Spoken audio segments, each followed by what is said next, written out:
Top 5 tips to promote preschool and kindergarten readiness with Mia Durr, founder and president of Water for Seeds.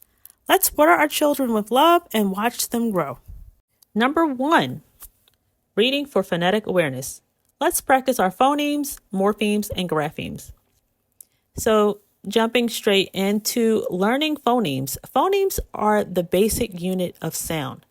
It relates to how we pronounce vowels, consonants, and blended letters. For example, the letter A sounds different in cat, cape, and around.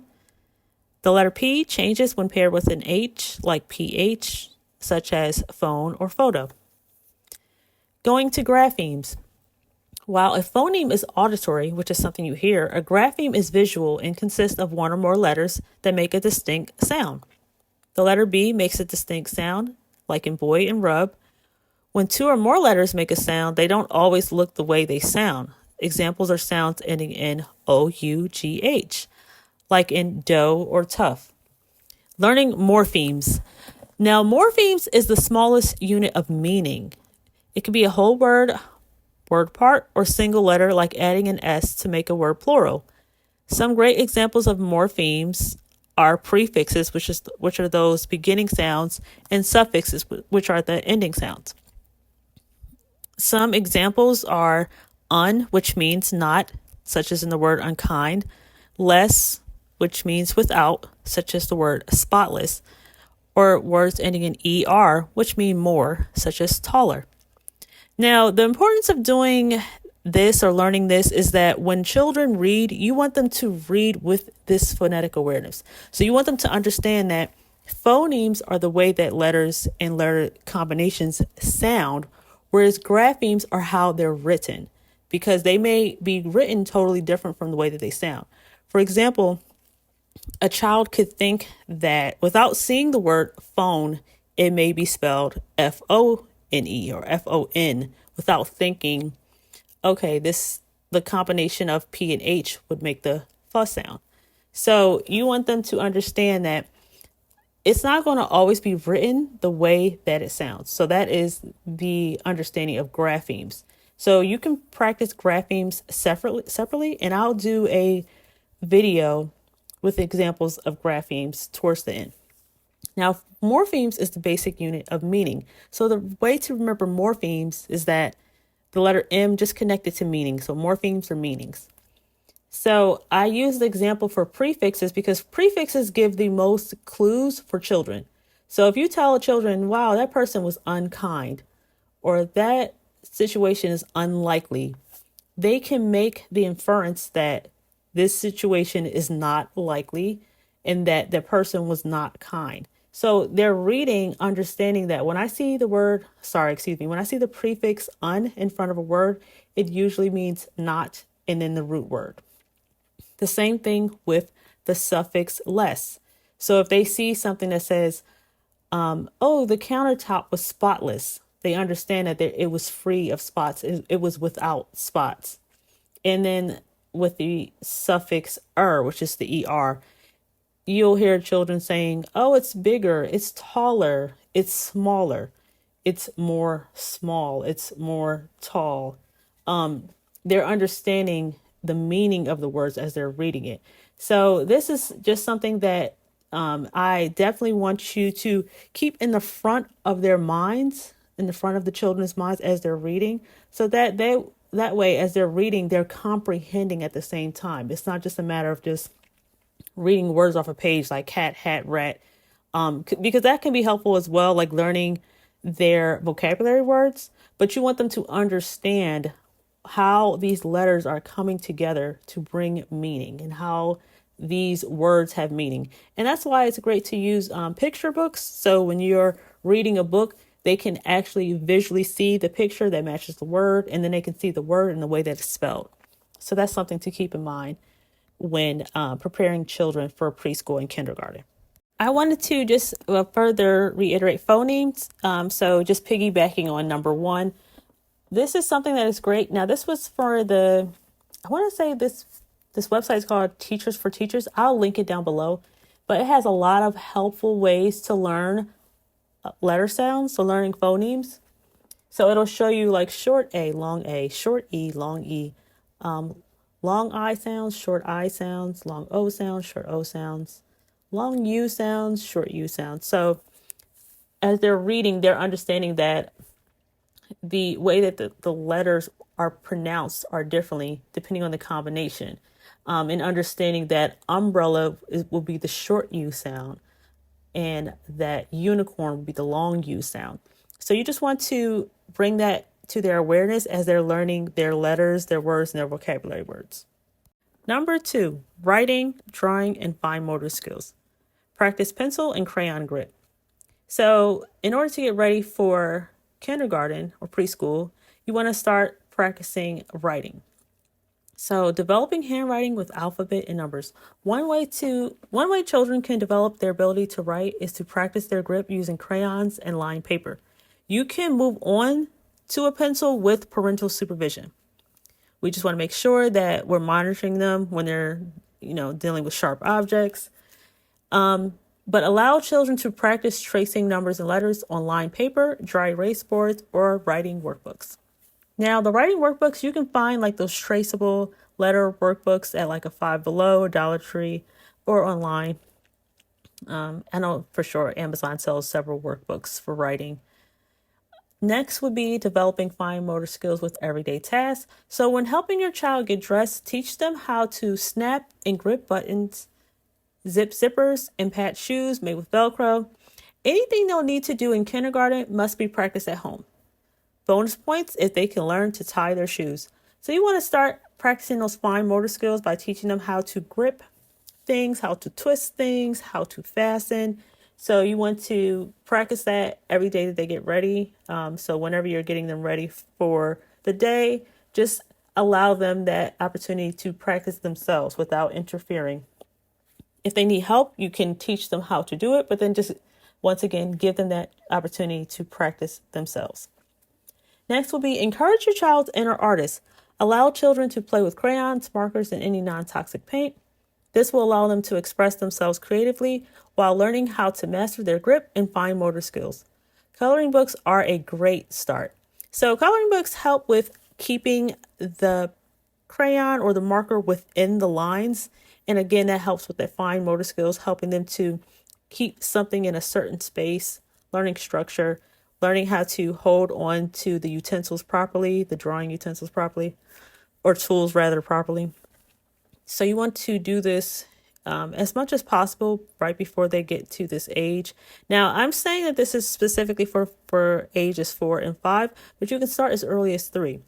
You just want to monitor their readiness and their ability to understand and grasp things and physically grasp objects. So you can practice as soon as possible, but this is definitely a great tip to prepare them for preschool and kindergarten. Number 3, socializing and group activities. Learning to share and take turns is important. So one of the best ways to do that is to get your child involved in a local play group. The best way to prepare children for their new school environment is to surround them with children their age. Some great places to find your local play groups are local parks and recreation centers, or recreation departments rather, local library for story time or play group, local Head Start programs. Now in the United States, we have this Head Start program, which is a program designed for birth through age 5, sometimes birth to age 3. And it pretty much does what I'm sharing here today, which is prepares them for that school environment. So they'll do different fun activities. They may do story time, but it's usually run by a different agency. So many different agencies may have a Head Start program. So you just want to search up Head Start plus your city on Google, and you'll get more information about what Head Start programs are near you. And lastly, preschool or daycare. Now, if feasible, and if this is something that you wanted to do anyway, you can just enroll your child in preschool or daycare. Now, this will definitely get them socialized. Just keep in mind the needs of your child and try out the preschool. I think preschools and daycares, they give like I want to say there's like a period where you immerse them in that environment. And if it's not a good fit, then you can discuss that with the school directly. But if the child does not have any special needs, then preschool is definitely a great way to immerse them in that school environment so they can practice learning to share. They can practice just the everyday way that school is run, like the morning routine, lunchtime, snack times, and learning to sit still pretty much and focus on a particular task. So those are all things that the child would learn in preschool. And this is definitely something you want to focus on, prepare them for, versus throwing them straight into kindergarten without socializing them first. Because it can be scary that first year of kindergarten. So to eliminate or to reduce the fear of starting in a new school environment, just surround them with children your age. That's definitely something that I believe will benefit them in the long run. Number 4, healthy emotions and feelings. Learning to calm and de-escalate outbursts and upsets. So the best way to do this is it is going to take some self-evaluation, if we're all being honest with ourselves. So you want to check your emotions because children mimic what we do. Now, without realizing it, we sometimes express frustration through verbal outbursts or crying. Most times our children pick up on our emotions and mimic the way we handle stress. So do your best to set a good example. Now, I'm speaking from a point of experience and observation. So I'm not saying this in a way to talk down on you and say, like, you need to do better. It's not about that, because I know that the way that I handle stress, depending on what the situation is, will be differently. But I know that I have to be mindful of what I do or how I respond around my children. And a great example is like cussing, like using cuss words. Like, I know for a fact, I walked in and I saw like it was jelly, like which what some people call jam, all over my floor, and I'm like, what the hell? So my son heard me. He thought it was hilarious. So randomly, when we were out somewhere and he dropped something, he said, what the hell? I'm like, no, do not say that. I'm like, please don't say this. And now that I recognize that he heard me, which I wasn't even paying attention, I'm just responding.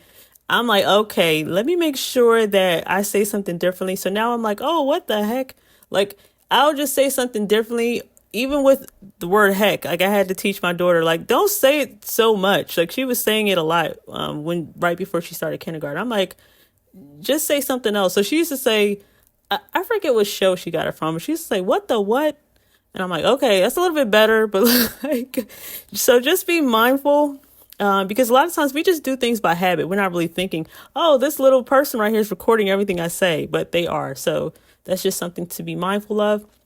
Next would be the cry it out, talk it out method. So this is where you allow your child to cry it out first. Afterwards, you talk it out by helping your child understand their feelings, saying something like, I understand you're upset, but it's better to communicate how you feel through words so I can help you. So you let them know there's no need to be upset about insert problem.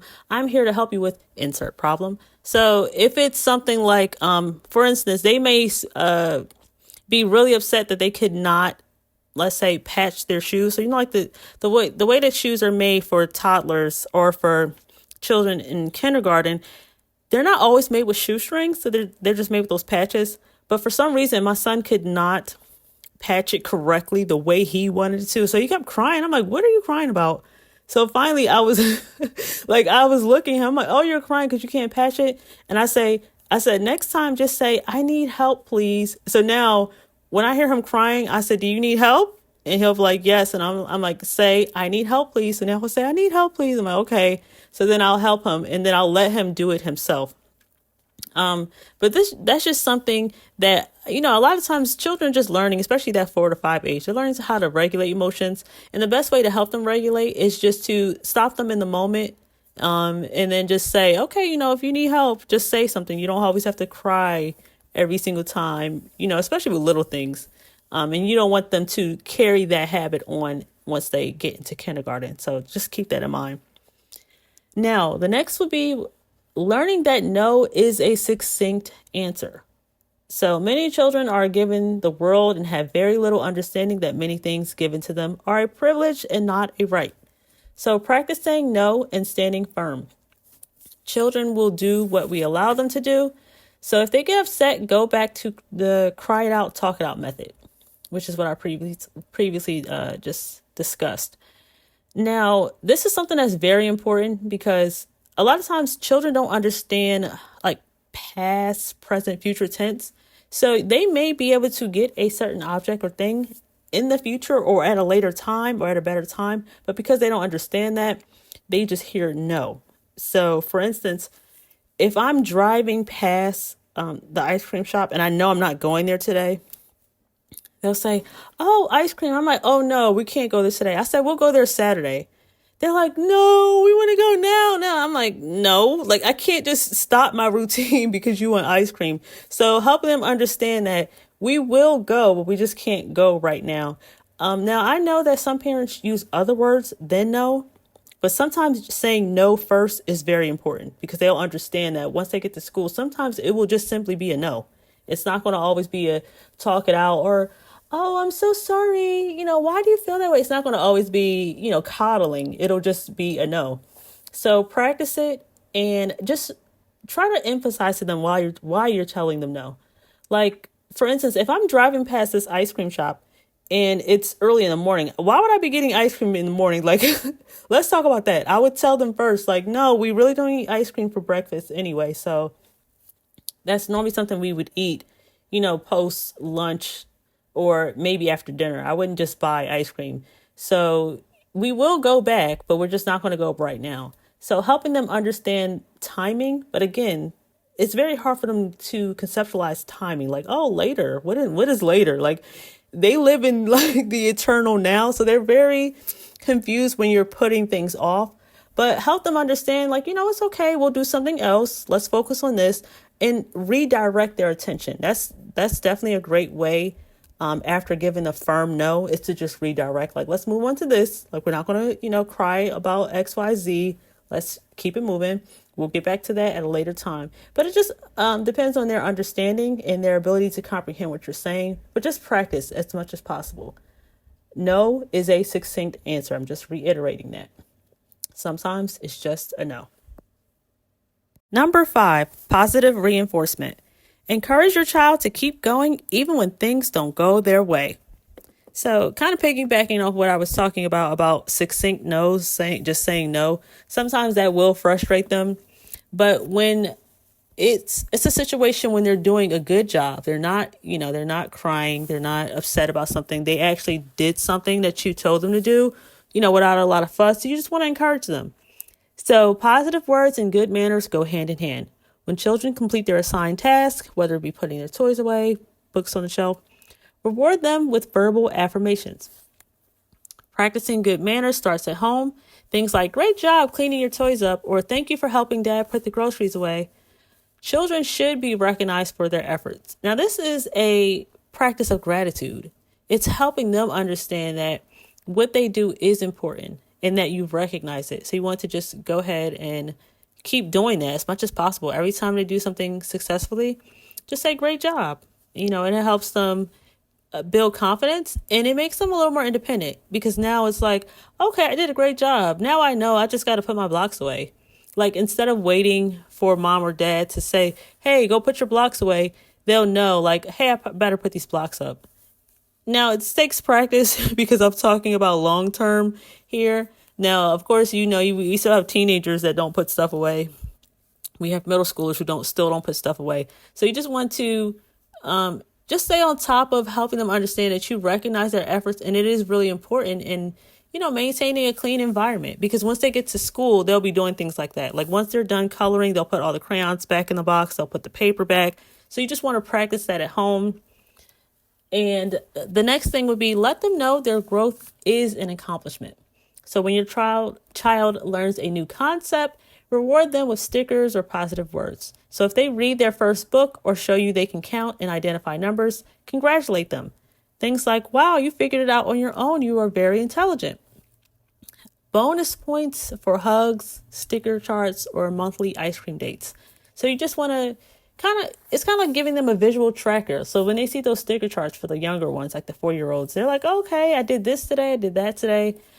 It'll be like a list of chores. So for instance, you'll put on one side, on the first column, it'll say like, "Put blocks away, put books on the shelf, put shoes in the closet." And then you're just kind of giving them stickers for accomplishing those things. Now, as they get older, there'll be more prone to do it on their own, but you just want to practice the habit early. And just help them understand that all of their efforts are recognized. You just want to recognize their efforts, help them understand that what they do is important to the household, so that when they get to school, they'll be more inclined to do things like, oh, I'm done with my crayons, let me put them back in the box. Now, the teacher will reiterate this anyway. They'll say things like, okay, it's cleanup time. Now we're done. Let's put, where do the crayons go? Where does the paper go? Like, they'll ask those questions, but over time they'll start to know exactly where everything goes. So you just want to practice that at home as much as possible, just giving them that positive reinforcement. And they will carry that along with them as they enter school. Okay, and that concludes our video on top 5 tips to promote preschool and kindergarten readiness. So I just wanted to conclude with our mission here at Water for Seeds. So Water for Seeds intends to address literacy from the root, planting new seeds of hope and inspiration. Our mission is to improve both literacy and the overall quality of life of children in the United States. Just as plants need water, sun, nutrients, and space to grow, so do children. So I would really conclude with you just asking yourself the question, and that would be, what are some great ways to promote preschool and kindergarten readiness? So Water for Seeds believes that it is to start early. That answer would be to start early and build them up. So with the top 5 list that we shared today, it would really encapsulate that, starting early and building them up. With number 1 being reading for phonetic awareness. Number 2 being writing, drawing, and fine motor skills, which go hand in hand both literally and figuratively. Number 3 being socializing and group activities. Number 4 being healthy emotions and feelings. And number 5 being positive reinforcement. So you want your child to know that you are here as their guide, as their teacher, as their parent, as their cheerleader. You just want them to know that they have someone here to support them as they're learning and growing, so that they're not overwhelmed and stressed just from the everyday facets of life. I know that sometimes not getting their way will upset them, but you just want to, talk it out, help them understand their emotions, help them to regulate those emotions so that when they get to school, they're not crying because they dropped their pencil, or they're not crying because, they're frustrated with putting their shoes on or tying their shoes, or whatever the case may be. You just want to prepare them at home first. So I hope that you found something inspirational. Please do comment down below your experience with your children, or if you're currently at that stage of 4 to 5. Let me know if any of these tips have helped you, if you learned something new today, and definitely just help your child in any way possible. As they're growing, they just need all of our love and all of our support. So until next time, thank you for watching. Please do subscribe. Definitely follow us on our other social media platforms, which I am actively working on as of this video. So please forgive our appearance, but definitely continue to support us. And it means the world to us when you support and subscribe and comment and share your feedback as well. So until next time, I'm Mia Durr, and I will talk to you soon. Bye. All right, this is a great set of cards. These are called digraphs. Now they show consonant blends or vowel blends when 2 letters come together to make a distinct sound, but they may be spelled differently than the way that they sound. So this is a great set of cards to use. You can just Google digraph. What would it be called? Flashcards. Digraph flashcards, sorry. What's up? So this book is called Manuscript Tablet. I got this from Dollar Tree. So he can practice his letters. Now he's still practicing. He's doing a pretty good job. He just doesn't stay on the lines yet, but we're getting there. So he likes to draw pictures for each letter. So he'll draw a letter F, and he'll say F is for a fish. Fish starts with F. He likes to do that. Good job. Words. So with reading, as you are going through the books, you can help them by identifying sight words with flashcards. So they call it sight words, and I want to really start to get away from that, because it's also called high frequency words. They're called sight words. They're called, it's another word that they call it. I can't think of it at the top of my head right now. off the top of my head right now, but as you are showing them these words, these early literacy words, sound them out. Some things will be sight words, meaning that they will not sound phonetically the way that they appear. However, you want to still make sure that if it's multisyllable, whether it's multisyllable or not, that you are enunciating the sounds in each word. So this is what they're calling sight words. That way, when they see the word on the flashcard and then they see it again in the book, they'll be able to make the connection like, oh, hey, that's a word that I learned in my my sight words collection. They may not call it that, but they will understand and make the connections that, oh, okay, so do you see the word at? You can kind of use them both together.